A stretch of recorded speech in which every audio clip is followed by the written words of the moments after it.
Hi ළමයි. ඔන්න මම අදත් ඇවිල්ලා තියෙනවා ලස්සන තැනකට ෂූට් එකකට. අද ෂූට් එක ඇවිල්ලා කන්සෙප්ට් ෂූට් එකක්. ඉතින් මේකේ අර ලොකුවට vlog එකක් කරන්න දෙයක් නැහැ. ඇත්තම කිව්වොත් ෆොටෝග්‍රැෆර් මගෙන් no makeup look එකක් තමයි ඉල්ලුවේ. හැබැයි ඉතින් no makeup වලින් කරන්නත් මගේ හිත දුන්නේ නැහැ. ඉතින් ඔන්න පෙනෙන නොපෙනෙන ගානට simple makeup එකක් දාගෙන තමයි මම ගියේ. vlog එකක් කරන්න තරම් දෙයක් නැති නිසා ඉතින් ඔන්න මේකප් එකයි ෂූට් එකේ විස්තරය දෙකම එකම වීඩියෝ එකෙන් අරගෙන ආවා. අද ඉතින් ඔන්න මම ඇවිල්ලා තියෙන්නේ ගාල්ලට. හරිද? ගාල්ලේ මෙතනට කොහොමද කියන්නේ ලයිට් හවුස් බීච් එක. ගාල්ලේ ලයිට් හවුස් බීච් එකට යන්න තමයි ඔන්න මම මේ ලෑස්ති වෙන්නේ.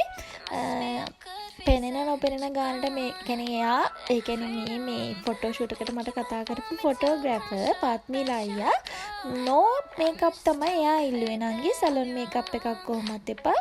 නිකම් මේකප් එකකුත් කොහොමත් එපා. ලිප්ස්ටික් චුට්ටක් විතරක් දාගෙන එන්න කියන එක තමයි ඔන්න එයා රික්වෙස්ට් කරේ. ඒ වුණාට ඉතින් එහෙම්මම යන්න මට හිත දුන්නේ වැඩි වගේ කියලා හිතන තින් මේ දාගෙන යන ඔක්කොම දේවල් ටික මකාගෙන යන්න බලාගෙන මම ඔන්න ටිෂුත් අරගෙන සිම්පල් මේකප් එකක් දාගෙන ගියා. නිකන් ඉතින් යන්නත් මට හිත දුන්නේ නෑනේ. අඩුපාඩු පෙනේ කියලා හිතුන කැමරේකට. ඔන්න ඔහොම ඉතින් මම චුට්ටක් සිම්පල් මේකප් එකක් දාන්න පටන් ගත්තා. සිම්පල් කියන්නේ ඉතින් ෆවුන්ඩේෂන් ක්‍රීම් චුට්ටක් ගාලා, පවුඩර් චුට්ටක් ගාලා, අයිබ්‍රෝස් දෙක ඇඳ ගන්න එක තමයි ඉතින් මේ කරන්නේ.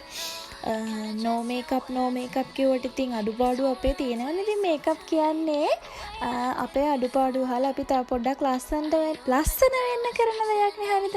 ෂැඩෝ කියලා ලොකු දෙයක් කරන්න කරෙත් නැහැ. මූණ පොඩ්ඩක් කන්ට්‍රෝල් කරගත්තා. ඒ වගේම බ්ලෂර් චුට්ටක් දාගත්තා. බ්ලෂර් දාන එකෙන්ම තමයි අයි ෂැඩෝ වලටත් දැම්මේ. අයි ෂැඩෝ කියලා වෙනම පාට දැම්මේ නැහැ. දුඹුරු පාටට ඔන්න චුට්ටක් හුරු කරලා තමයි දැම්මේ. මොකද මම අද අඳින්නේ කළු පාට ගවුමක්. ඒක නිසා අයි ෂැඩෝ වලට වෙන මොකුත් කරේ නෑ ළමයි. ඔන්න ඔහම අයි ෂැඩෝ උඩ අර මොනවද බ්ලෂර් දාපු පාටින්ම දැම්ම එක විතරයි කරේ. හරි ඔන්න ඔච්චර තමයි. ඉතින් වෙන මොකුත් කරේ නැහැ. මං හයිලයිට් චුට්ටක් දැම්මා. හරිද? මේ ෂූට් එක අද අපි කරන්නේ ඉතින් බීච් එකේනේ. ඒක නිසා මට හිතුණා චුට්ටක් හයිලයිට් චුට්ටක් දාගෙන ගියොත් හොඳයි කියලා. ඔන්න ඒ නිසා මම හයිලයිට් චුට්ටක් දැම්මා. ඊළඟට කජාල් චුට්ටකුත් මෙන්න මේ වගේ ගාගත්තා. කජාල් එක ඉවර කරගෙන මස්කාරා ටිකක් තමයි ඔන්න මේ ගාගන්නේ. එයා මට කියන්න බැරි වුණා ලිප්ස්ටිකුයි මස්කාරායි තමයි ඔන්න එයා ඉල්ලුවේ. හරි අයිලෑෂස් දැම්මොත් ඒක ෆේක් ඒක අර නැචරල් නෑ වගේ කියලා පේන නිසා මස්කාරා විතරයි ඉල්ලුවේ. ලිප්ස්ටික් and මස්කාරා වුණාට ඉතින් කියන දේ අහන්නදෝ මම පොඩක් වැඩියෙන් වැඩ කරගෙන ගියා. ඒ වුණාට එයා මේ මේකප් ලුක් එක ලස්සනට ඇක්සෙප්ට් කරා. මොකුත් වැඩි කරන්න කිව්වෙත් නෑ. ඔන්න මොකුත් අඩු කරන්න කිව්වෙත් නෑ. කොණ්ඩේ නම් කොහොමද මම හදාගෙන ගියේ කර්ල්ස් තියාගෙන. ඒ කියන්නේ මේ නාල ඉවර වෙලා ඔය මගේ නැචරල් කර්ල් එක පොඩ්ඩක් තියාගෙන ගියේ. මෙන්න මේ විදිහට ඉතින් අපි රෙඩි වෙලා ලොකේෂන් එකට ගිහිල්ලා ෆොටෝග්‍රැෆර් එනකන් කැරකි ඉඳලා අපේ ලස්සන ෂූට් එක කරා. ඉතින් ෂූට් එකේ වීඩියෝස් ෆොටෝස් ඉස්සරහදී මම ඔයාලත් එක්ක ෂෙයා කරගන්නම්. ඉතින් ෂූට් එක ඉවර කළා මෙන්න මේ වගේ රැට බඩට චුට්ටක් මොනවා හරි දාගෙන අපි ආවා. එහෙනම් තව ලස්සන වීඩියෝ එකකින් හම්බෙමු. ගිහින් එන්නම්. ආදරේ උම්මා.